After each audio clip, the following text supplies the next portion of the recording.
김성환의 시사야.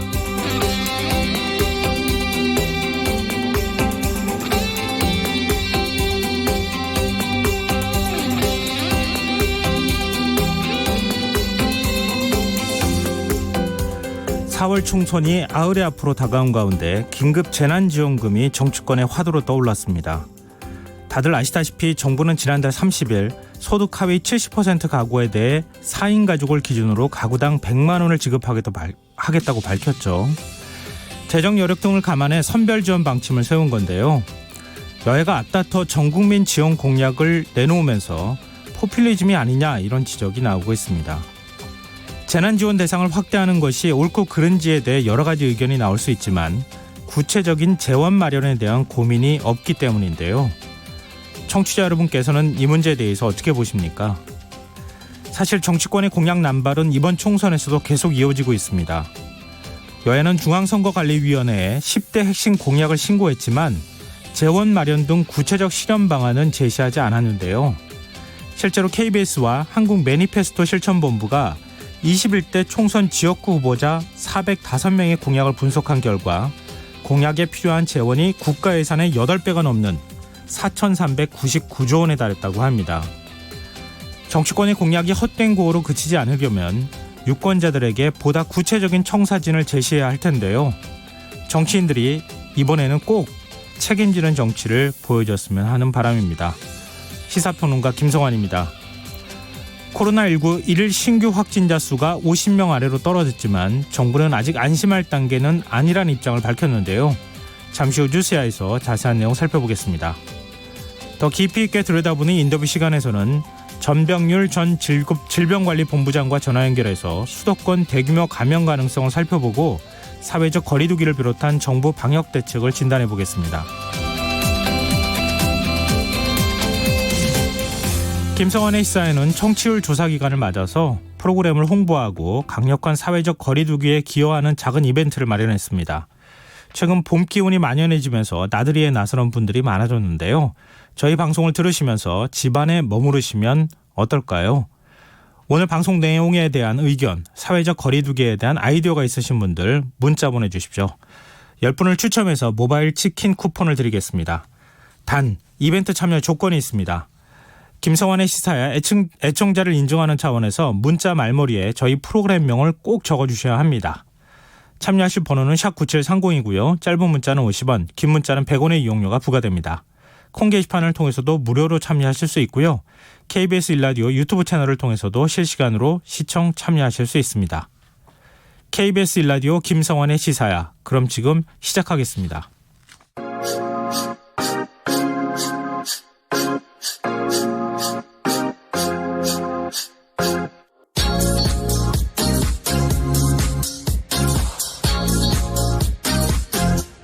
KBS 1라디오 김성환의 시사야.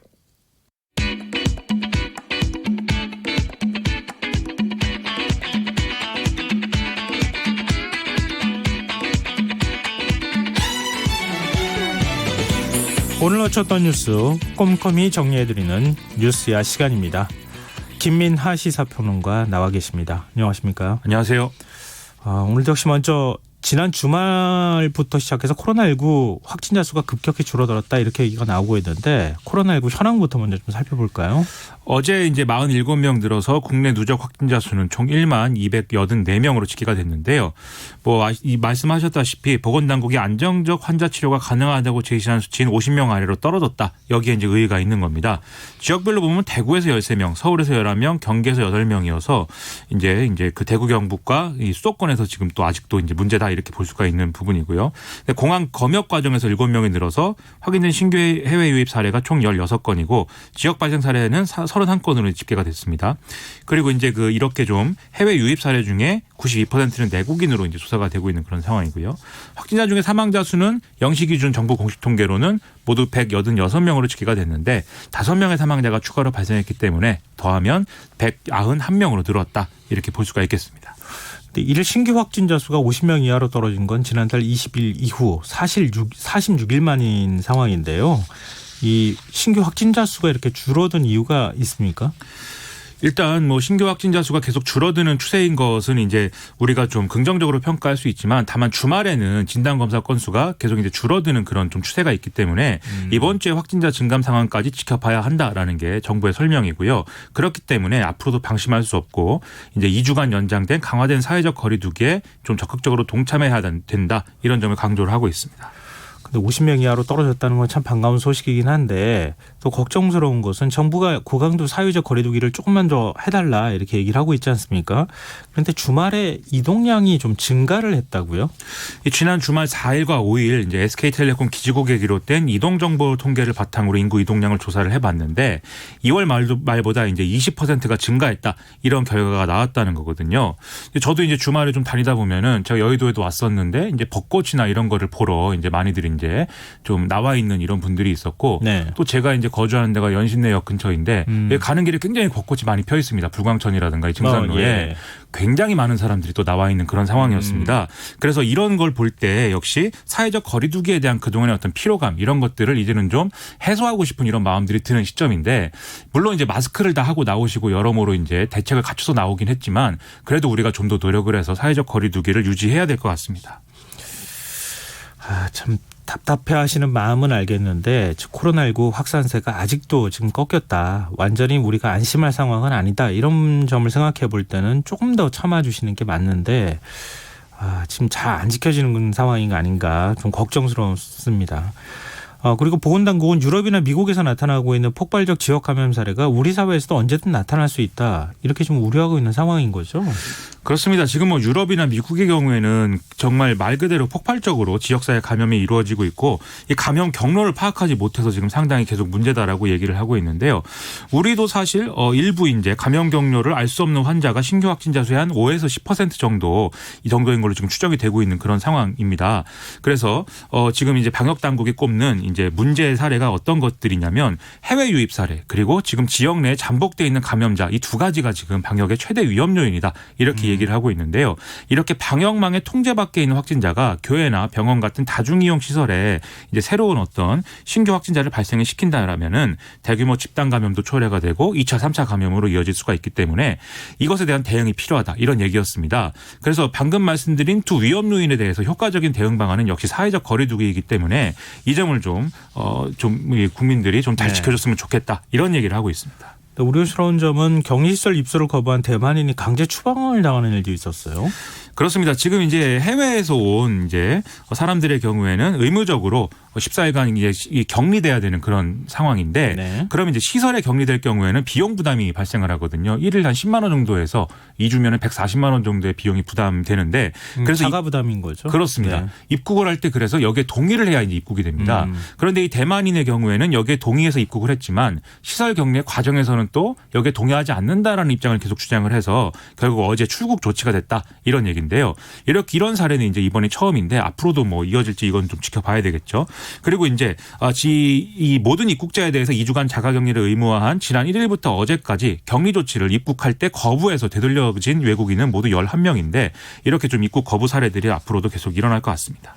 그런데 국내에서도 자가격리 조치를 위반한 사례가 계속 적발이 되고 있어요.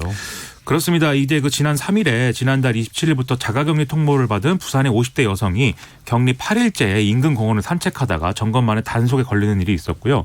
서울 강남구의 경우에 좀 자가격리 수칙을 어기고 무단 이탈한 이 64살 여성을 강남경찰서에 고발했다고 오늘 밝히는 일도 있었습니다. 이분 같은 경우에는 기존 확진자하고 접촉자로 분류가 됐기 때문에 1일부터 자가격리 통지를 받았었는데 그 다음날 자택에서 무단 이탈을 했고 이 다음날 이제 오전 5시에 임의로 사무실에 출근을 했고 오전에 이제 강남구 보건소 선별진료소에서 검사를 받았지만 오전 11시 정도에 또 지하철역 인근에 있는 음식점에서 식사를 하고 정오에야 자택에 복귀하는 이런 이제 일들을 벌인 것이거든요. 그리고선 2일 오후 10시에 양성 판정을 받았기 때문에 이제 고발이 불가피하다. 강남구는 이렇게 얘기를 하고 있습니다. 근데 완치 판정을 받았다가 다시 확진되는 사례가 지금 잇따르고 있는데 이렇게 돼버리면 어떻게 되는 거예요? 그 더 관리를 계속 해나가야 되는 겁니까? 그런 필요가 지금 있을 것 같습니다. 지금 코로나19가 완치돼서 격리에서 해제된 후에 재확진 판정을 받은 사례가 지금까지 한 51건에 달하는 것으로 파악이 됐는데 일단 방역당국은 이런 사례가 어떤 이제 세부적인 내용인지에 대해서 추가로 확인해 본다는 이런 입장입니다. 그래서 바이러스를 분리배양해서 좀 전염 여부를 조사한다든지 혈액 검사를 시행을 한다든지 이런 건데 일단 방역당국이 판단하는 것은 바이러스가 뭐 없었다가 다시 이제 재감염이 됐다 이런 것보다는 음성 판정이 나올 정도로 바이러스가 이제 비활성화됐다가 다시 재활성화되는 어떤 과정이 있었을 것이다라고 지금 추정을 하고 있거든요. 만약에 그렇다라고 한다면 음성 반응이 나와서 퇴원 조치가 이루어지더라도 일정 기간은 또 자가격리를 이제 추가하는 이런 절차가 또 필요한 거 아니냐 이런 지적이 한쪽에서 나오고 있는 상황입니다. 정부가 그 지금 자가격리 위반 사례들이 자꾸 나오니까 전자발찌를 자가격리자 관리를 위해서 팔찌입니다. 팔찌, 전자 팔찌를 하는 쪽으로 가닥을 잡았다 이런 얘기도 지금 나오던데요. 그리고 지금 해외에서 구충제가 코로나 바이러스를 없앨 수 있다는 실험 결과가 나왔다고 해요. 그 구충제 중에 이버맥틴이라는 게 있는데 이게 이제 코로나19 바이러스를 48시간 내에 죽인다. 이제 호주 연구팀이 이런 실험 결과를 내놨다고 하는데요. 일단 여기에 대해서 방역 당국은 이 연구는 세포 수준의 어떤 연구 결과, 미시적인 어떤 연구 결과이기 때문에 당장 임상에서 환자에게 적용하는 뭐 그런 사례는 아니다. 그래서 아직 유효성이 입증되지 않았다라는 입장을 얘기를 하고 있습니다. 네. 연구에 대한 얘기가 나와서 하는 말인데요. 이 코로나19 바이러스가 마스크 표면에서 일주일 동안 생존할 수 있다. 이런 연구 결과도 나왔다면서요?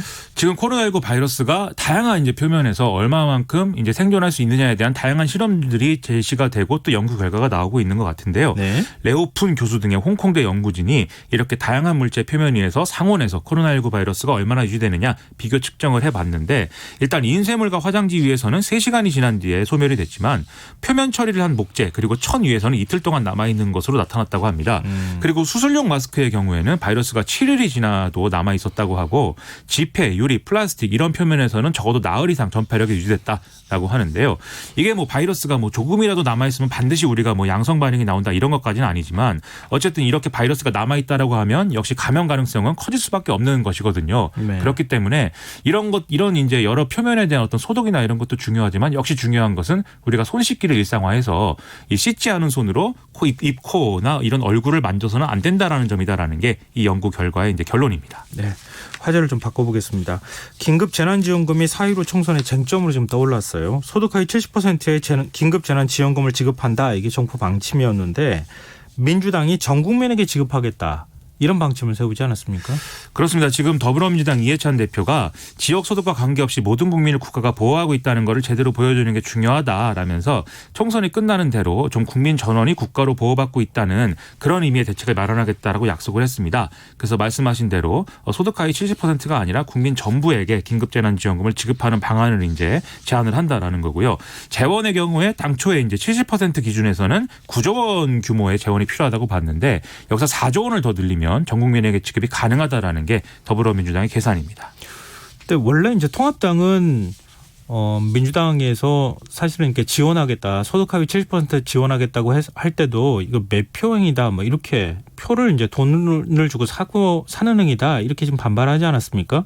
그런데 황교안 대표가 전 국민에게 50만 원씩 지급하는 방안을 제안했어요. 그렇습니다. 선거 유세를 하다가 이제 갑자기 이제 대국민 브리핑의 형식으로 이런 입장을 밝혔는데요. 전 국민에게 1인당 50만 원을 이제 일주일 내 금융기관을 통해서 신속 이제 지급하도록 해야 된다라면서 이것을 통해서는 추경 절차를 거치게 되면은 이거는 재난지원금이 신속하게 지원될 수 없기 때문에 대통령이 긴급경제재정 명령권을 발동을 해서 네. 신속 지급을 할 수 있도록 해야 된다 이렇게 얘기를 했습니다. 그리고 이 경우에 필요한 재원이 한 25조 원 되는데 이거는 지금 2020년 본 예산이 512조 원 정도 되는데 이 512조 원에서 예산의 항목을 변경을 해서 조달을 해야 된다. 이렇게 강조를 하는 그런 상황입니다. 네, 통합당 입장이 뭔지 좀 헷갈리긴 하지만 그래도 일단은 민주당하고 어느 정도는 이렇게 공감대가 이루어질 수 있는 안을 황교안 대표가 제시했다고도 볼 수 있는데 다른 정당들 반응은 어떻습니까? 일단 정의당의 경우에는 언제나 이런 문제에 있어서는 가장 이제 많은 좀 조치가 필요하다라는 것을 강조하는 그런 입장인데 그래서 이주민을 포함해서 전 국민에게 1인당 100만 원을 지급하라. 된다라는 게 정의당의 지금 입장입니다. 그래서 4월이 가기 전에 다 지급을 해야 된다라고 주장을 하고 있는 상황이고요. 민생당은 뭐 모든 가구에 대해서 1인당 50만 원, 4인 가구 기준 200만 원 현금 지급 이런 것들을 언급을 하고 있는 상황입니다. 그리고 안철수 국민의당 대표의 경우에는 금액에 대해서는 얘기하지 않고 있지만 긴급재난지원금의 지급 시기를 4월 중으로 앞당겨야 된다라고 굉장히 강조를 하고 있고요. 그다음에 열린민주당 비례대표 경선에서 지금 6번에 낙점이 된 주진영 후보의 경우에는 이 황교안 대표의 발언에 대해서 굉장히 강한 비판의 메시지를 이제 내놨습니다. 그래서 국회가 미리미리 이런 것들에 대해서 대응을 했으면 지금 뭐 대통령에게 긴급경제재정명령권을 지금 뭐 써라 이런 얘기를 할 필요가 없는데 그때 앞에서는 반대를 하다가 이제 와서 이제 좀 이렇게 얘기하는 게 좀 맞지 않다 이런 지적을 계속하는 그런 모양새였습니다. 근데 지금 그러면은 추경을 통해 가지고 일종의 빚을 내 가지고 이런 이제 소득하위 70% 재난지원금을 준다거나 아니면 정부 원래 예산 본 예산의 항목 변경을 통해서 그 안에 있는 예산을 또 지원해 준다거나 여러 가지 재원 조달 방안이 나오기는 했는데 과연 이게 현실성이 있는 거냐 이런 부분에 대한 논란이 있지 않습니까? 근데 재난기본소득을 처음 제안했던 김경수 경남도지사가 또 다른 제안을 하고 나섰다면서요? 그렇습니다. 지금 뭐 재난지원금을 받고 싶다 또는 나는 왜 주지 않는가 뭐 이런 의문을 우리가 가지기도 하지만 일부 고소득자 중에는 분명히 나는 이런 지원금을 받는 입장이 아니라 오히려 이런 지원금을 주는 어떤 액수에 기여하고 싶다 이런 마음을 가진 사람들이 있다는 것이죠. 네. 그래서 김경수 경남도지사의 경우에는 지금 고소득층의 어떤 자발적 기부를 통해서 사회연대 협력기금을 마련을 해서 여기서 이제 코로나19 관련해서 이제 긴급 지원이 필요한 대상과 계층을 돕는 데 있어서 재정 지출을 하자 이렇게 지금 제안을 하고 있는 이제 이런 상황입니다. 그래서 아무래도 뭐 이런 제안이 실질적으로 이제 이런 기금을 조성할 정도의 어떤 그런 고소득층의 어떤 좀 희생이 있을 거냐 여기에 대해서는 약간의 의문도 남을 수가 있지만 이런 제안을 통해서 꼭 국가가 어떤 지금의 어떤 예산 내에서의 어떤 지원을 하는 그런 것도 필요하지만 좀 따로 이렇게 재원을 조성하는 방안을 또 대안적으로 내놓은 것은 좀 의미가 있다 이런 생각이 좀 들었습니다. 근데 정부는 어떻게 해야 되는 겁니까? 지금 여야가 서로 조금씩은 다르긴 하지만 이제 전 국민한테 좀 다 줘야 되겠다. 여기까지는 지금 얘기가 나간 것 같은데 액수는 이제 어떻게 할 건지에 대한 차이들이 좀 있고요. 근데 정부는 지금 소득하위 70% 안을 제시한 거 아닙니까? 아직 지급하지는 않았지만 이거 어떻게 해야 될까요? 일단은 지금 여러모로 어쨌든 재정 지출이 큰 거에 대해서 그래서 소위 말하는 재정 건전성이 훼손하는 거에 대해서 기획재정부라든지 일부 관료들의 우려가 있는 게 사실이고요. 그리고 미래통합당의 경우에도 계속 이제 주자고 얘기는 하고 있지만 사실 앞서서 이제 정확한 입장이 무엇인지 헷갈린다고 말씀하실 정도로 재정 건전성도 우려하면서 그리고 돈도 더 줘야 된다고 얘기를 하면서 그 얘기를 또 양립 가능하게 만들어야 하다 보니까 본 예산에서 이제 항목 변경을 해야 된다 이렇게 얘기를 하고 있는 거거든요. 그런데 본 예산에 있는 여러 항목들도 사실은 지출 필요가 있으니까 예산이 짜여진 것이지 지금 뭐 돈을 쓰지 않아야 될 때다가 지금 예산을 배정해 놓은 것은 아니기 때문에 그렇죠. 이런 우선순위 조정을 어떻게 할 것인가는 지금 정부의 정말 큰 어떤 고민일 수밖에 없습니다. 그런 점에서 지금 예를 들면은 지방자치단체가 또 이제 지금 분담하고 있는 약 2조 원 정도가 있습니다. 그래서 이 2조 원을 앞서 말씀드린 9조 1천억 이제 애초에 이제 그 70% 기준으로 할 때 그렇습니다. 그 지원금의 9조 1천억이 소요될 것으로 예상이 됐는데 이 중에 이 지방자치단체가 분담하는 2조 원을 빼고 7조 1천억에 대해서는 원래는 적자고체를 발행하지 않고 세출구조 조정으로 마련한다라는 계획이었거든요. 그런데 지금 100% 이제 모든 가구에 대해서 지원을 하게 되면 결국 어쨌든 적자국채를 발행하는 것이 불가피한 상황이 되기 때문에 이 점에 있어서의 다양한 또 여러 논란이 또 오갈 수밖에 없는 그런 상황이 된 것 같습니다. 하여튼 뭐 백가쟁명식 얘기들이 계속 나오고 있는데 선거는 치르고 난 다음에는 뭔가 좀 대안이 만들어지는 상황이니까 그렇죠. 지금은 주자주자 얘기만 하고 있다. 구체적인 대안은 또 나중에 다시 논해야 되는 상황이다. 이런 얘기군요. 결과적으로. 그런 점에서 좀 못 믿어온 부분도 사실 있습니다. 정치권의 논의가. 그래서 좀 힘을 모아가는 게 필요한 시기인데 사실은 경쟁적으로 좀 얘기하는 측면에서는 약간 우려되는 부분도 있는 것 같습니다. 어찌됐든 국민 앞에서 약속을 하는 거 아닙니까? 그렇죠. 약속은 지켜줬으면 좋겠네요. 지금 여러분께서는 KBS 1라디오 김성환의 시사회와 함께하고 계십니다. 계속해서 뉴스야 이어가겠습니다. 이제 좀 정치권 얘기를 본격적으로 얘기를 해보죠. 민주당 이낙연 상임선대위원장과 이 미래통합당 황교안 대표의 TV토론회가 오늘 열렸어요. 그렇죠. 지금 뭐 이번 총선에서 가장 핫한 지역구의 선거인 건데 일단은 이 상당히 뜨거운 토론이었습니다. 그래서 여러 가지 주제에 대해서 사실은 양측이 이낙연 후보와 황교안 후보가 맞붙는 그런 모양새가 됐는데요. 일단 코로나 대응에 대해서부터 사실은 뭐 입장차가 이제 드러났습니다. 네. 그래서 이낙연 후보의 경우에는 지금 세계 언론과 각국 지도자가 한국을 칭찬하고 있다. 코로나19 대응 굉장히 잘하고 있다. 이렇게 이제 얘기를 했지만 네. 황교안 후보의 경우에는 지금 코로나 사태 최초 방역에 실패했기 때문에 지금 1만 명이 넘는 확진자가 발생한 것이다. 그래서 이 최초의 실패에 대해서는 정부가 어떤 잘못을 한 것이고 이후에 이제 어떤 우리 대응이 잘 된 것은 의료진과 시민의 공이다. 이렇게 주장하는 이런 구도가 짜여졌습니다. 그리고 이제 비례정당 문제를 두고도 첨예하게 대립을 했는데요. 일단 황교안 후보의 경우에는 비례정당이 꼼수다. 그리고 더불어민주당은 그런 비례정당을 만들지 않을 것이다라고 이낙연 후보가 얘기를 했음에도 불구하고 실제 이후에 어떤 당내 회의나 이런 데서는 비난은 잠시고 책임은 4년이다라고 얘기를 하면서 말바꾸기를 했다. 이렇게 좀 공격을 했는데요. 네. 여기에 대해서 이낙연 후보는 이게 애초에 이 미래통합당이 이런 이 위성정당을 만들기 시작하면서 문제가 발생한 것이고 본인이 꼼수라고 얘기한 것도 이런 위성정당 아이디어를 거론한 것이다. 더불어민주당의 경우에는 이제 외부에서 이런 비례연합정당 전 전략에 대해서 참여를 제안받은 것이기 때문에 이건 차이가 있다. 이렇게 강조를 했습니다. 그 외에도 이제 뭐 과거 정부에 대한 어떤 평가라든지 박근혜 전 대통령 탄핵이라든지 네. 또는 지금 정권의 어떤 성격, 좌파 독재 정권이라든지 그다음에 주 52시간 근로제 이런 것들에 대해서도 전형적인 이런 좀 대립 구도가 이어지는 그런 상황이었습니다. 근데 이번 토론회가 선거 판세에 좀 영향을 줄 수 있을까요? 제가 쭉 말씀드렸지만 사실은 그동안 들어보지 않은 말이 나온 건 아니거든요. 네. 사실은 계속 양당이 주장해온 입장이 이번에도 맞부딪히는 이런 토론이었기 때문에 각각의 지지층의 입장에서는 사실 변화가 없는 이런 토론이 된 것이죠. 그리고 이런 토론을 통해서 자신의 어떤 지지 후보의 마음을 바꿀 만한 이런 요인도 되지는 않은 것 같아서 좀 전형적인 대립 구도만 보여주는 이런 토론이었고 사실은 뭐 선거 구도에 큰 영향을 미칠 만한 이런 내용은 아니지 않았는가 이런 생각이 좀 들었습니다. 네. 그리고 서울 관악갑에 출마한 미래통합당 김대호 후보가 세대 비하 논란에 휩싸였어요. 그렇습니다. 이 김대호 후보가 이 공식 석상에서 이렇게 얘기를 했습니다. 지금 60, 70대는 대한민국의 열악한 조건에서 발전을 이룩한 과정을 잘 알고 있는데 30, 40대는 그런 것을 잘 모르는 것 같다. 태어날 때 어느 정도 살만한 나라였기 때문에 이 세대의 기준은 유럽이나 미국쯤 되는 거 아닌가 싶다. 이렇게 얘기를 했습니다. 네. 그래서 이 30, 40대의 문제의식에 대해서는 뭐 대한민국의 발전의 원동력이 될 수는 있지만 대한민국이 어떻게 성장 발전했는지를 모르다 보니까 기존의 발전 동력을 무참히 파괴하는 쪽으로 갈 수밖에 없다. 뭐 이렇게 얘기를 했는데요. 결국 이게 30, 40대의 어떤 시대 인식이라든지 이런 것들에 문제가 있다라는 지적이었기 때문에 이거 세대의 비하를 한 거 아니냐 이런 논란이 지금 불거지고 있는 상황입니다. 근데 사실은 이제 물론 받아들인 사람 입장에 따라서 뭐 아니 비하는 아니다 이렇게 생각하실 분들도 있기는 하겠지만 이 선거를 앞두고 있는 상황에서 표심을 하나라도 더 모아야 되는 상황이잖아요. 그렇죠. 근데 지금 30, 40대가 받아들이기에는 일부 분들은 이거 불쾌하다 이렇게 받아들일 수 있는 소지가 있는데 통합당은 지난번에 황교안 대표 엠번방 사건과 관련한 발언도 그랬고 이번 이 발언도 상당히 좀 곤혹스러운 상황일 것 같은데요. 그렇죠. 자꾸 실언이 이어지다 보니까 지금 이런 실언에 의한 타격 이런 것들을 실제로 걱정할 수밖에 없는 상황이 되고 있고 특히 선거 막판으로 가면 이런 실언들이 다 모여서 일종의 종합 선물 세트처럼 돼서 또 회자가 되고 이런 말들을 하는 사람들이 후보다 이렇게 돼서 사실 타격이 있거든요. 그리고 이제 박빙 구도에서는 특히 이런 실언들이 좀 치명적인 타격을 입힐 수가 있습니다. 그렇기 때문에 빨리 지금 좀 진화를 하는 게 필요한데 그래서 이 김대호 후보에 대해서 미래통합당에서는 뭐 징계 및 제명 절차까지 지금 논의 중이다 이런 얘기들이 나오고 있고요.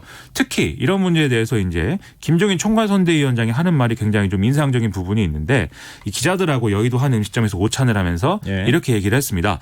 관악갑에 출마한 사람이 뭐 30, 40대 운운하는 것과 관련해서 나는 그 사람 성격상에 문제가 있다고 생각한다. 그래서 원래 운동권 출신인데 변신한 사람이 돼서 자기에게 맞지 않는 것들에 대해서 감정적 표현을 한 것이다. 이렇게 얘기를 했습니다. 그러면서 30, 40대가 우리나라 중추이기 때문에 총선에서 비교적 냉정한 판단을 할 것이다. 이렇게도 강조를 하면서 좀 수습을 하는 모양새였습니다.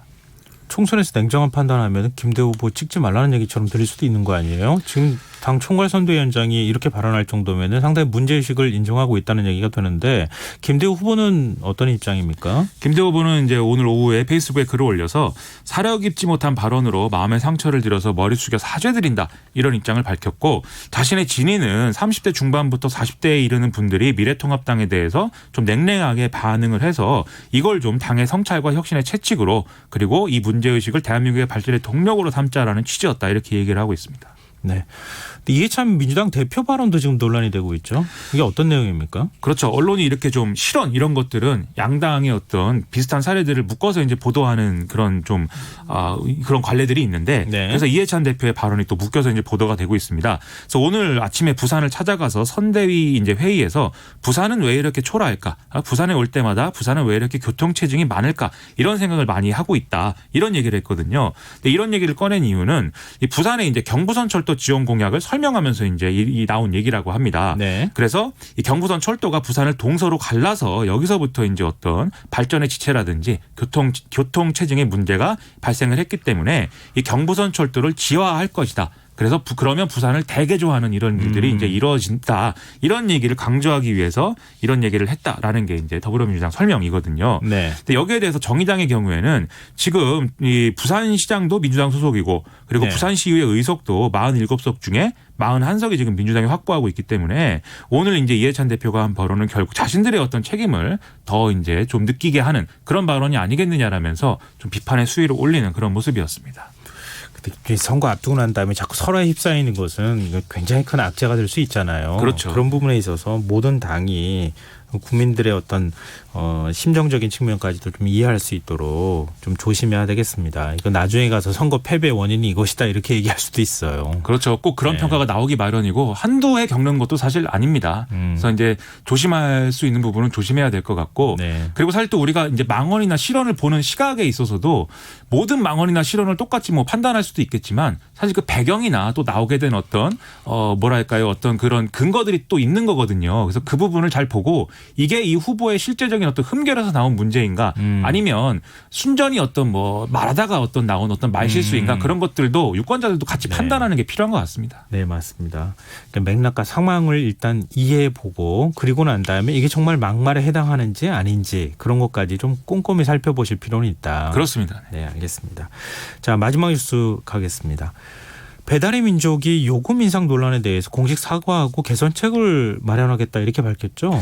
이 배달의 민족이 저도 애용하는 배달 앱인데 피자, 치킨 등을 시켜 먹을 때 많이 애용하고 있습니다. 근데 이제 한 달에 88,000원 하더니 지금 그 음식점들에 대한 정액제 수수료를 이달부터 매출의 5.8%를 떼는 정률제로 변경한다고 해서 이게 네. 이제 논란이 된 건데요. 배달의 민족이 이렇게 변경하는 이유는 뭐 소수의 외식업체가 광고를 독식하는 이른바 울트라콜이라는 제도의 폐해를 막아서 뭐 영세 사업자들에게 혜택을 돌아가게 하기 위해서다. 이렇게 설명을 한 바가 있었습니다. 하지만 외식업주들은 그건 이제 명분이고 장사를 하면 할수록 결국 배달의 민족이 더 많은 이익을 가져가는 구조를 지금 만든 것이다. 그래서 독점적 지위를 이용해서 폭리를 취하려는 꼼수다. 이렇게 항의를 하는 상황이 이뤄졌거든요. 여기에 대해서 이재명 경기도지사가 직접적으로 이 독과점의 횡포를 막기 위해 공공 배달앱 개발이 필요하다고까지 주장을 하면서 상당히 논란이 커진 이런 상황이었습니다. 결국 배달의 민족 측은 지적을 겸허히 수용을 한다면서 이 문제에 대한 어떤 보완책을 마련하겠다라고 지금 얘기를 하고 있는 상황이고요. 네. 그리고 이제 지금 이제 일정 기간 동안 수수료를 이제 반으로 깎아준다 이런 제도를 운영한다고 했는데 그걸 더 연장해서 이제 운영한다라는 얘기도 같이 하고 있는 상황입니다. 근데 이재명 지사는 여전히 미흡하다 이런 입장을 밝혔다고요? 그렇습니다. 뭐 반성과 사과의 진정성의 의문이다 이러면서 지금 요금 체제 원상복구를 촉구하는 이런 목소리를 냈습니다. 왜냐하면 배달의 민족 측이 아까 제가 말씀드린 바와 같이 뭐 원래 지금에 추진하고 있는 이런 정액제를 정률제로 바꾼 것 자체는 뭐 되돌린다라는 얘기는 지금 안 하고 있는 것이거든요. 네. 그래서 이제 그런 부분에 있어서 이재명 도지사가 이제 과거의 정책으로 돌아가는 게 필요하다 이런 주장을 한 것이고 그리고 앞서 말씀드린 바와 같이 좀 배달업자, 음식점주, 그다음에 플랫폼 개발자들이 다 상생할 수 있는 공공 배달앱의 개발도 내가 추진하겠다 이렇게 또 주장을 하고 있는 상황입니다. 근데 이게 다른 때도 아니고 지금 코로나19로 영세 자영업자들이 정말 힘든 상황이잖아요. 그렇죠. 그런데 지금 사실상 수수료를 이렇게 인상하는 효과가 나타나는 것을 왜 하필 이 시점에서 했을까 여러 가지 논란이 있던데 정치권의 반응은 어떻습니까? 일단 여당은 이 김진표 당 코로나19 국난 극복위원회 비상경제대책본부장을 통해서 이제 좀 대안을 얘기를 하고 있습니다. 그래서 이 수수료 문제를 해결하겠다. 그리고 이 독과점 폐해를 극복하기 위해서 적극적으로 대응하겠다라면서 좀 특별법 입법을 통해서 서비스의 경쟁을 촉진한다든지 단기적으로 뭐 착한 소비자 운동 동참 이런 것들을 통해서 외식업계를 지원을 한다든지 아니면 지금 수수료가 없는 군산시의 배달앱 명수앱 이게 이제 모범 사례로 지금 얘기를 하고 있는데 그래서 이런 것들의 지역별 확산 유도를 한다든지 이런 대안을 지금 제시를 하고 있는 이런 상황입니다. 주무부처 장관인 박영선 중소벤처기업부 장관 입장도 나왔죠. 그렇습니다. 지금 이것과 관련해서는 아무래도 주무부처 입장은 배달의 민족의 입장도 있고 지금 중소상공인들의 입장이 지금 양립하고 있는 상황이기 때문에 일단은 사실 확인을 해보겠다라는 입장이거든요. 네. 그래서 배달의 민족이 갖고 있는 데이터가 있으니까 이 정책을 바꾸기 전과 후가 실제로 이익이 얼마나 이제 변경이 되었는지 그런 것들이 얼마나 예상이 됐는지를 일단 받겠다 이렇게 얘기를 하고 있고 이걸 팩트 체크를 한 다음에 그 다음에 이제 좀 대안을 얘기를 해보겠다라고 얘기를 하고 있습니다. 근데 배달의 민족은 배달 어플리케이션 2위 업체와 지금 합병을 추진하고 있지 않습니까? 이러면 사실상 독과점을 하게 되는 것이나 다름이 없는데 공정위가 지금 합병 승인해 줄까요? 이렇게 되면? 이게 이제 이른바 이제 기업 결합 심사에 미칠 영향을 두고 여러 가지 얘기가 나오고 있는 건데요. 애초에 배달의 민족이 지금 요금 체계를 변경하면서 내놓은 명분도 사실은 이 기업 결합 심사를 겨냥하고 뭔가 공공성이라든가 이런 것들을 강화하겠다는 차원에서 이제 얘기를 한 측면도 있는 거거든요. 다만 이제 그 실질적인 효과는 그렇지 않고 오히려 이득을 더 많이 가져간다. 이런 게 이제 문제라고 지금 지적이 나오는 것이죠. 그래서 이렇게 논란이 불거질 경우에는 당연히 지금 기업 결합의 결과로서 이렇게 된 건 아니지만 네. 기업 결합을 앞두고 있는 상황이기 때문에 당연히 공정위가 이런 사안들을 고려해서 기업 결합을 허가를 안 해줄 수도 있는 상황이 될 수도 있기 때문에 네. 이거는 앞으로도 배달의 민족은 좀 골치 아픈 상황이 될 수 있다 이렇게 볼 것 같습니다. 네. 그리고 청취자분들께서 문자 주고 계시는데요. 휴대전화 뒷자리 664에 쓰시는 청취자분께서 김성환의 시사야 예전에 김성환님 목소리를 출근길에 들었는데 지금은 퇴근길에 듣네요. 덧붙여서 김민하 평론가님도 좀 늦은 시간에 들으니 반갑네요. 이렇게 말씀해 주셨습니다. 감사합니다. 네. 너무 잘 아시는 청취자분이신 것 같습니다. 감사합니다. 밤이고 낮이고 네 감사합니다. 그리고 2723님. 모든 국민이 사회적 거리두기를 잘해서 하루빨리 일상으로 돌아갈 수 있었으면 좋겠습니다. 고생하는 의료진들의 수고에 날마다 감사드립니다. 라는 문자 주셨습니다. 감사합니다. 또 그럴수록 우리가 더 사회적 거리두기를 잘 해야 되겠죠. 오늘 문자 계속 보내주십시오. 오늘 뉴스는 여기까지 하겠습니다. 지금까지 김민하 시사평론가였습니다. 고맙습니다. 고맙습니다. 완자로 시작하는 말 완전히 완벽한 완두콩 완타치 김성환의 시사야. 평일 밤 10시 5분 여러분을 찾아갑니다. KBS 1라디오 김성환의 시사야. 코로나19 신규 확진자 수가 보건당국이 제시한 안정적 환자 치료가 가능한 수준인 50명 아래로 떨어졌습니다. 하지만 수도권에서 신규 확진자가 증가세를 보이면서 수도권 대규모 감염을 우려하는 목소리도 여전합니다. 오늘 정세균 국무총리는 수도권에서 감염이 대규모로 퍼지면 서구 여러 나라에서 겪고 있는 위기가 우리에게도 다시 닥쳐올 수 있다라고 말하기도 했습니다. 오늘 이슈를 더 깊이 들여다보는 인터뷰 시간에서는 전 질병관리본부장이었던 차의학전문대학원 전병률 교수 연결해서 이 부분에 대해서 얘기 나눠보도록 하겠습니다. 정 교수님 안녕하십니까? 네, 안녕하세요. 네. 전병률입니다. 앞서도 잠깐 제가 언급을 했지만 정세균 국무총리 발언도 그렇고요. 방역당국도 폭발적인 지역사회 감염 가능성에 대해서 지금 언급하고 있는 상황입니다. 교수님께서는 현재 국내 상황 어떻게 분석하고 계십니까? 네, 일단 오늘 0시 기준으로 국내에서 신규 환자는 47명이 증가했습니다. 그동안의 증가에 비해서 제일 적은 숫자로 증가했습니다만 사실 주말에 검사 물량 자체가 줄었기 때문에 이런 상황이 발생을 했지만 지금 상황은 이제 수도권의 병원을 중심으로 환자 발생 또 특별 입국 절차에 따른 이 해외 유입 인구들이 계속해서 확진 환자가 늘어나고 있어요. 네. 그리고 또 이들이 또 자가격리를 제대로 지키고 있지 않은 그런 문제가 있기 때문에 이 수도권 지역에서의 어떤 이 질병 발병 양상이 좀 우려가 되는 그런 상황으로 지금 보여지고 있기 때문에 방역 당국이 상당히 긴장의 끈을 놓고 있지 않는 그런 상황이라고 저는 보고 있습니다. 그러니까 방역 당국에 따르면 최근 2주간 신규 확진자 중에서 51%가 해외 유입이라고 얘기를 하고 있거든요. 근데 정부의 해외 입국자 관리 어떻게 잘 한다고 보십니까?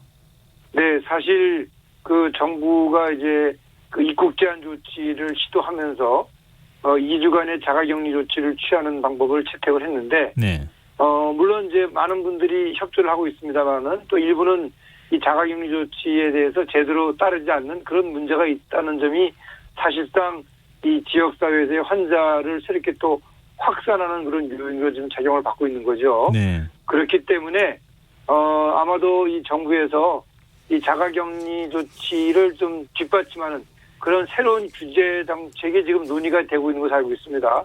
오늘 밤에 그 연합뉴스 보도에 따르면은 아마 내일 정세균 총리가 주재하는 회의에서 이 자가격리 대상자들에 대한 이 전자 팔찌 착용하는 문제를 검토하는 것으로 지금 보도가 됐습니다. 아마도 방역 당국이 이 해외에서 들어오는 이 자가격리 대상자들에 대해서 이러한 그 이 전자 팔찌 착용하는 문제를 긍정적으로 검토하고 있는 것으로 그렇게 알려져 있습니다.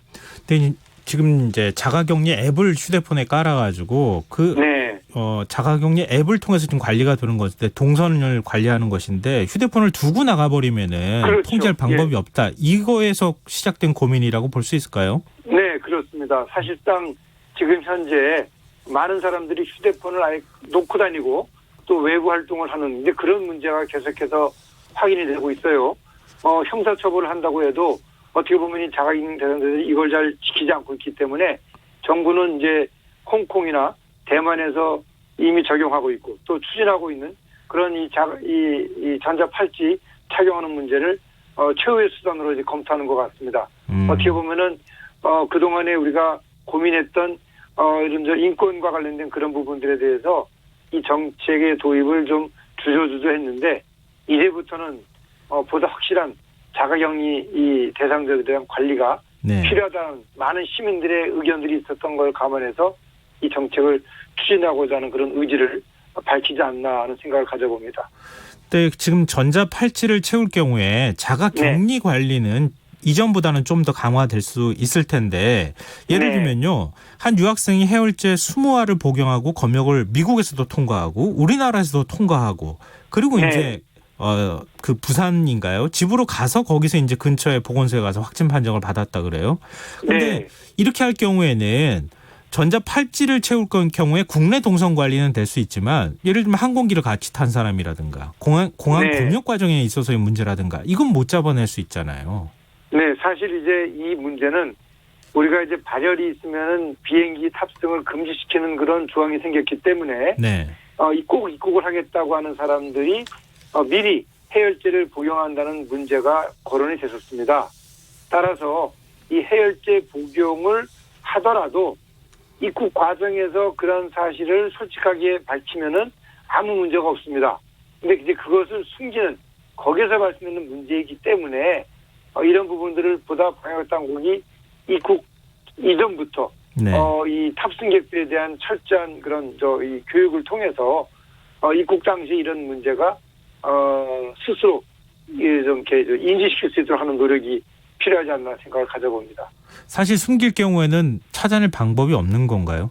그렇죠. 사실상 이분들이 그런 내용을 일체 밝히지 않으면 알 수는 없는데 만약에 이제 그 자가격리 과정에서 증상이 발생돼서 확진 판정을 받게 되면은 그 조사 과정에서 이러한 부분들이 이제 밝혀질 수가 있겠죠. 물론 이것들을 절대로 얘기를 안 하면 방역 당국은 알 수가 없겠죠.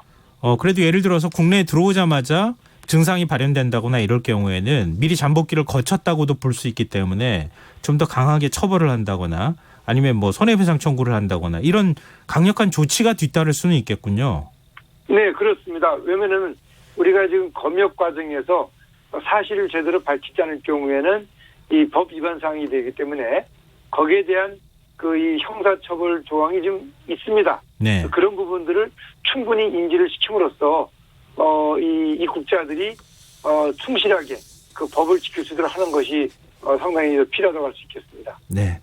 그리고 오늘 방역 당국에 따르면 수도권 확진자 가운데 상당수가 지금 의료기관에서 발생을 했다고 합니다. 지금 의료기관 감염을 차단하는 고강도 대책이 필요하다고 하는 지적이 나오고 있는데요. 지금 이 시점에서 어떤 대책이 필요하다고 보십니까? 네, 일단 의료기관에서 환자들이 유입돼서 발생하는 경우가 있고요.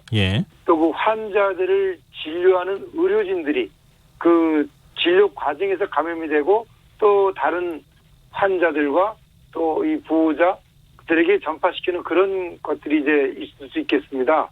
그렇기 때문에 일단 환자들에 대해서 철저한 그런 이 정보를 공유함으로써 외부에서 들어오는 환자가 혹시라도 이 코로나19가 발생했던 병원에서 들어온 환자는 아닌지 그런 그 사전 정보 공유 문제, 그리고 또 만약에 그러한 것들이 있다고 했을 때 이 간병인이나 보호자나 그리고 또 행정 요원들에 대한 철저한 접촉자 관리, 쉽게 말하면 그 접촉자를 찾아냄으로써 그들에 대한 검사가 이루어지고 그 검사를 통해서 확진자를 찾아내는 그런 것들이 있을 수 있겠죠. 네. 그리고 또 뿐만 아니라 그 외래 환자들을 진료하는 과정에서 의료진들이 철저한 그런 자기 보호 방법을 이제 할 수 있도록 수행할 수 있도록 그런 이 규칙을 적용하도록 하는 문제하고, 그 다음에 또 이 병원이나 요양병원, 정신병원들이 어떻게 보면은 감염 예방 컨설팅 그런 것들이 좀 부족할 수가 있어요.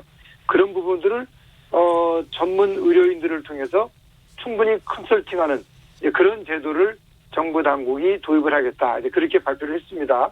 따라서 이러한 제도를 통해서 의료기관의 감염을 사전에 충분히 예방할 수 있는 그런 노력이 적극적으로 추진될 필요가 있다고 생각을 합니다. 근데 말씀하셨다시피 의료진 감염 문제도 지금 심각하지만 현재 의료진들이 코로나19 사태가 장기화하면서 피로도가 굉장히 누적되어 있는 상황이잖아요.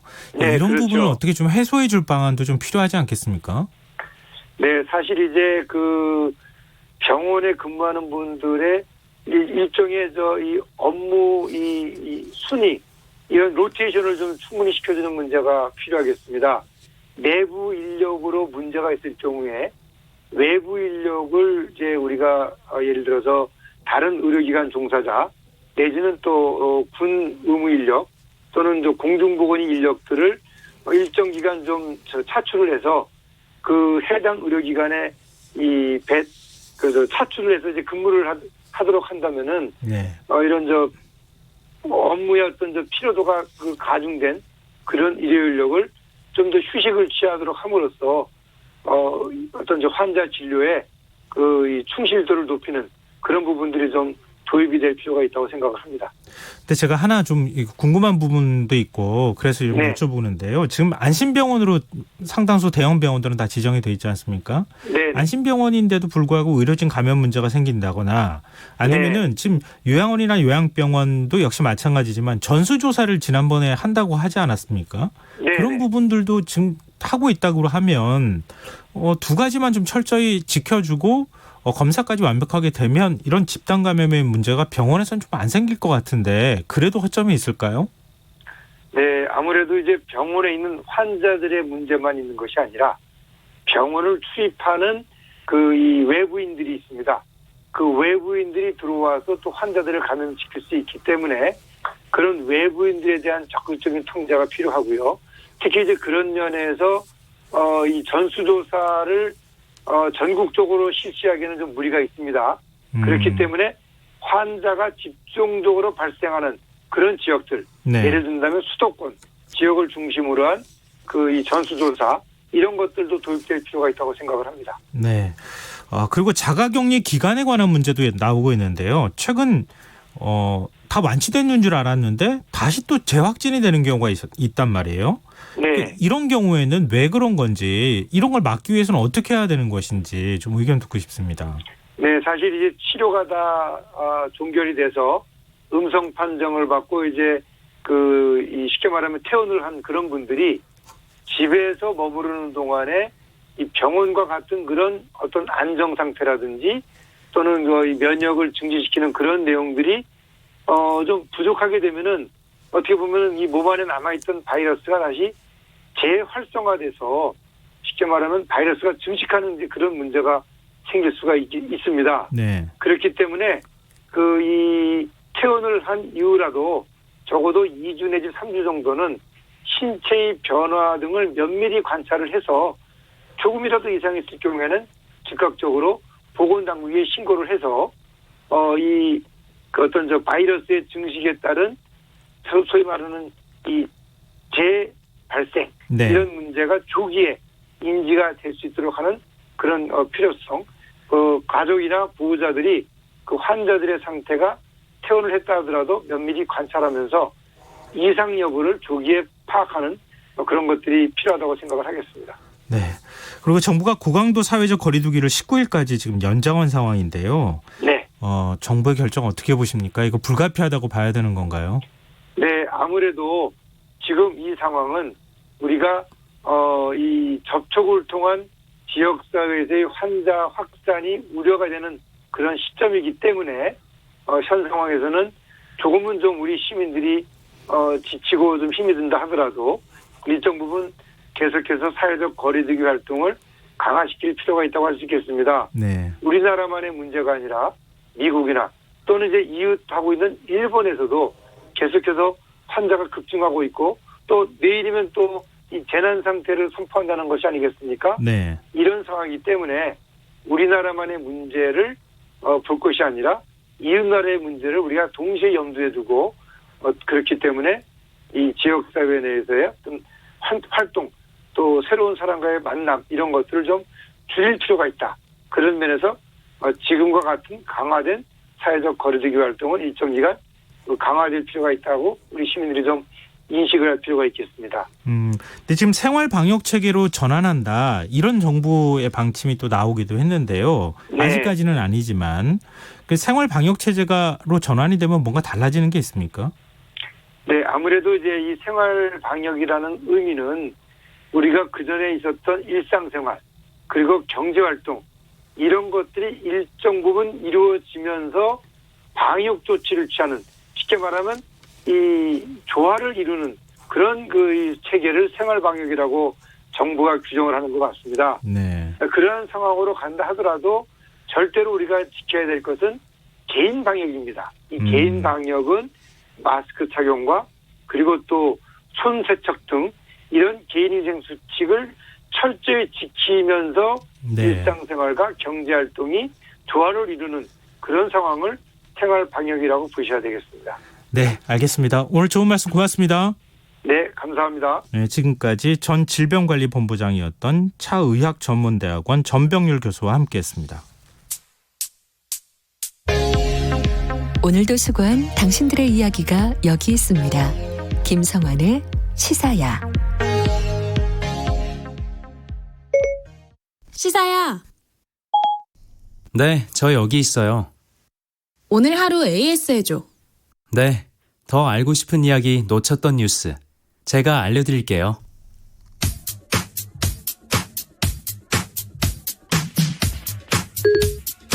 시사야 애프터 서비스를 시작합니다. 오늘 하루 KBS 1라디오에서 화제가 됐던 방송 내용 함께 들어보시죠. 지난주 수요일에 단독 보도가 좀 꽤 여러 곳에서 나왔습니다. 그동안 지지부진됐던 한미 방위비 분담금 협상이 협상 막바지로 왔고 네, 최종 타결 앞두고 있다 이런 보도들 나오고 있어요. 그렇습니다. 지금까지도 전혀 지금 달라진 게 하나도 없어요. 여전히 타결이 임박된 겁니까? 아니면은 그냥 다 안 된 겁니까? 우선은 좀 진전은 분명히 있는 것 같고요. 예. 뭐 예를 들면은 이제 1년 단위로 이제 협상을 하는 걸로 이제 바뀌었었다가 이제 다시 그거를 과거와 같이 예전과 같이 이제 5년 단위로 협상을 한다. 그런 뭐 보도가 나왔었죠. 이런 이런 그 합의 뭐 등등의 이제 어느 정도 그리고 한미 간의 총액 분담금 총액과 관련된 그런 진전은 분명히 있었던 것 같아요. 네. 근데 이 진전이 중간 단계의 진전이었는 건지 그러니까 최종적인 최고 결정권자의 사인까지 받아낼 수 있는 그런 거는 분명히 아니었던 걸로 이제 판명이 된 것 같고요. 예. 그래서 이제 이게 좀 애매한 상태인데요. 진전은 있었지만 이게 끝난 상태는 아닌 거. 네. 이 정도로 지금 와 있다. 이렇게 말씀드릴 수가 있을 것 같습니다. 예. 보도들 보면은 코로나19의 진단 키트라든가 마스크라든가 음압 시설이라든가 이런 것들 우리가 좀 이렇게 수출을 해주고 지원을 해주면 거기에 대해서 큰 고마움을 느낀다는 이런 보도들도 나오고 있는데 이게 지금 또 보면은 그런데도 불구하고 또 방위비 분담금 관련해서는 백악관 쪽에서도 약간 좀 비토를 놓는 것이 아니냐 이런 또 분석들도 나오고 있거든요. 이걸 다 별개로 봐야 되는 것인지 아니면 정말로 백악관 쪽에서 이 협상안에 대해서 반발하고 있는 것인지 어떻게 전망하세요? 그 이전에도 이 문제에 관련해서 제가 몇 번 말씀을 드렸습니다만은 결국은 이제 트럼프 대통령이 어떻게 이거를 판단하느냐 문제 아닌가 싶고요. 거의 예측하기 쉽지 않죠. 트럼프 대통령이 예. 끝까지 가서 사인하기 전까지는 언제든지 판을 뒤집고 네. 또 그럼으로써 협상에 있어서의 우위를 선점하려고 하고 또 그 뭐랄까 협상을 둘러싸는 그 뭐 서사라고 그럴까요? 그 네. 어떤 그 내러티브라고 그러죠 영어로는 이것을 또 만들어가면서 이 협상의 판을 조성해 가고 예. 그런데 상당히 이제 능수능란한 측면이 있습니다. 그래서 트럼프 대통령 스스로가 그런 그 협상에 있어서의 또는 거래에 있어서의 달인이라고 생각을 하니까 그 점을 그 결코 그 좌시하거나 무시한 상태에서 협상을 해서는 안 될 것 같다는 생각이 듭니다. 한미 방위비 협상 타결이 임박한 줄로만 알았는데 아직까지 소식이 없습니다. 주한미군 기지의 한국인 근로자들 무급휴직은 지난 4월 1일부로 시작해버렸기 때문에 참으로 답답한 상황인데요. 오늘 애프터 서비스는 오태훈의 시사본부에서 전 외교전략기획관을 지낸 마상윤 가톨릭대 국제학부 교수와 함께 방위비 협상을 전망해 본 내용입니다. 흔히 트럼프 대통령 저서하면 거래의 기술을 떠올리는데요. 또 한 권의 책이 있습니다. 바로 트럼프 성공을 품다란 책입니다. 이 책에는 그가 어떤 태도로 협상에 임하는지 상세히 기술되어 있습니다. 예컨대 코미디언은 타이밍의 명수들이라고 치켜세우면서 자신이 좋아하는 협상 전략을 소개합니다. 우선 느긋한 표정으로 내가 그 딜을 원하는지 잘 모르겠다는 듯 짐짓 연기를 한다고 합니다. 그러면 상대방은 당황하게 되고 그러는 사이 어떻게 다음 수를 둬야 하는지 시간을 벌게 된다는 것이죠. 일종의 협상 템포를 조절하는 전략입니다. 트럼프는 이렇게 자신이 정한 템포로 게임을 하게 되면 협상의 주도권을 잡게 되고 승리할 가능성은 높아진다고 말합니다. 마무리 단계라고 알려져 있던 방위비 분담금 협상이 왜 암초에 걸린 것처럼 보일까? 마상윤 교수의 분석처럼 트럼프 대통령은 마지막으로 타이밍을 조절하고 있는 것일지도 모르겠습니다. 만약에 그렇다면 우리 정부는 협상을 빨리 마무리해야 한다는 조급함을 떨쳐버리고 조금 더 대범한 태도를 보여야 하는 것은 아닌지 하는 생각이 듭니다. 김성환의 시사는 청취자 분들의 의견을 늘 기다리고 있습니다. 휴대전화 뒷자리 2828 쓰시는 청취자분께서 김성환의 시사야 언제나 잘 듣고 있습니다. 사회적 거리두기를 하는데 조금 피로감이 생기는 것 같아요. 하지만 우리 국민 모두 조금만 더 힘내서 이 모든 시련 잘 이겨나가길 바랍니다. 라는 의견 주셨습니다. 맞습니다. 힘드시더라도 조금만 좀 더 참아주십시오. 2478님, 코로나19로 장사가 너무 안 돼서 10년째 운영하셨던 엄마께서 가게를 저번 주에 폐업하셨습니다. 동네 사람들의 사랑방이기도 했는데 오늘 하루 힘없는 엄마의 모습이 짠했습니다. 전국의 자영업자분들 화이팅 해주세요. 라고 의견 주셨습니다. 감사합니다. 힘내시기 바랍니다. 김성환의 시사는 청취율 조사 기간을 맞아서 프로그램도 홍보하고 사회적 거리두기에도 힘을 보태는 작은 이벤트 마련했습니다. 사회적 거리두기에 대한 아이디어가 있으신 분들 의견과 함께 문자 보내주십시오. 저희가 모바일 치킨 쿠폰으로 10분을 추첨해서 보내드리도록 하겠습니다. KBS 라디오 김성환의 시사 1부 순서는 여기서 마무리하겠습니다. 전 11시 정각 2부에 다시 오겠습니다.